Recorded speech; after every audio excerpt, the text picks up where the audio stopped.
ఈరోజు మహాప్రస్థానం టీవీ ఒక ప్రసిద్ధ వైష్ణవ దేవాలయాన్ని చూపించబోతోంది. ఆంధ్రప్రదేశ్ రాష్ట్రం కాకినాడ జిల్లాలోని అన్నవరం పట్టణంలో ఉన్న హిందూ వైష్ణవ దేవాలయం. ఈ ఆలయం రత్నగిరి అనే కొండపై ఉంది. విష్ణు అవతారమైన వీర వెంకట సత్యనారాయణకు ఈ ఆలయం అంకితం చేయబడింది. అడిగిన వెంటనే వరాలిచ్చే సత్యదేవునిగా అన్నవరంలోని సత్యనారాయణ స్వామికి పేరుంది. అందుకే కొత్తగా పెళ్లైన జంటలు ఇంట్లో అన్నవరం సత్యనారాయణ స్వామి పూజ చేయటం ఆనవాయితీ.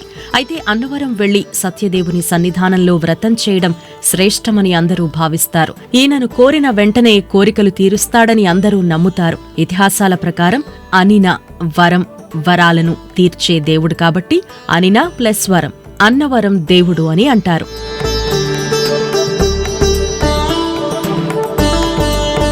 పంపా నది ఒడ్డున ఉన్న రత్నగిరి కొండ మీద వెలసిన సత్యదేవుడి ఆలయం సముద్ర మట్టానికి 300 మీటర్ల ఎత్తున ఉన్నది. అన్నవరం ఆలయ ప్రాంగణంలో శ్రీ సీతారాముల వారి గుడి, వనదుర్గమ్మ గుడి, కనకదుర్గమ్మ గుడి వంటి ఆలయాలు కూడా ఉన్నాయి. కొండ కింద గ్రామదేవత గుడితో మొదలయ్యే దర్శనం చివరిగా సత్యదేవునితో ముగుస్తుంది. తూర్పుగోదావరి జిల్లాకు చెందిన అన్నవరం రాజమండ్రికి 70 కిలోమీటర్ల దూరంలో, కాకినాడకి 45 కిలోమీటర్ల దూరంలో ఉంది. స్థల పురాణం ప్రకారం పర్వత శ్రేష్ఠులలో ఒకడైన మేరు పర్వతం ఆయన భార్య మేనక శ్రీ మహావిష్ణువు గురించి తపమాచరించి విష్ణు అనుగ్రహంతో 2 కొడుకులను పర్వతాలుగా పొందుతారు. ఒకరేమో భద్రుడు, ఇంకొకరు రత్నకుడు. భద్రుడు విష్ణుమూర్తిని గురించి తపస్సు చేసి శ్రీరామచంద్రమూర్తికి నివాస స్థానమైన భద్రాచలంగా మారతాడు. ఆ భద్రాచలం నేడు తెలంగాణ రాష్ట్రంలోని ఖమ్మంలో ఉంది.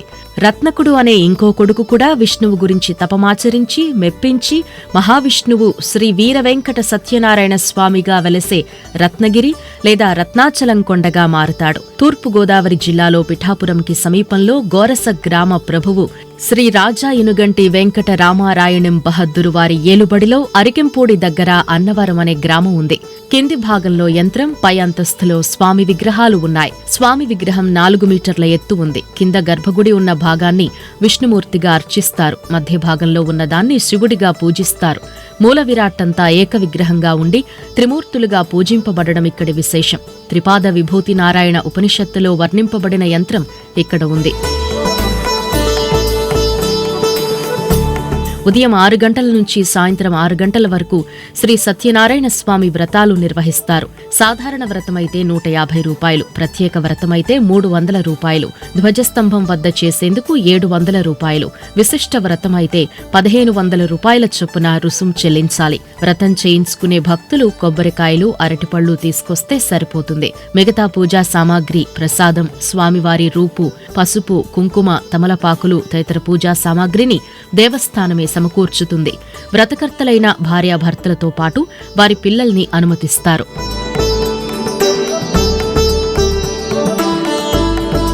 అన్నవరానికి దగ్గరగా ఎన్నో పర్యాటక ప్రాంతాలున్నాయి. ముఖ్యంగా పంపానది, తలుపులమ్మ దేవి దేవాలయం, ఉప్పాడ బీచ్, కుకుటేశ్వర స్వామి దేవాలయం, సామర్లకోట, ద్రాక్షారామం, సింహాచలం, వైజాగ్, పాపికొండలు తదితర పర్యాటక సందర్శనీయ పుణ్యక్షేత్రాలు ఎన్నో ఉన్నాయి. ఈ ప్రాంతాలన్నీ మన అన్నవరం పుణ్యక్షేత్రానికి సుమారు 2 నుంచి 100 కిలోమీటర్ల పరిధిలోపల ఉన్నవే.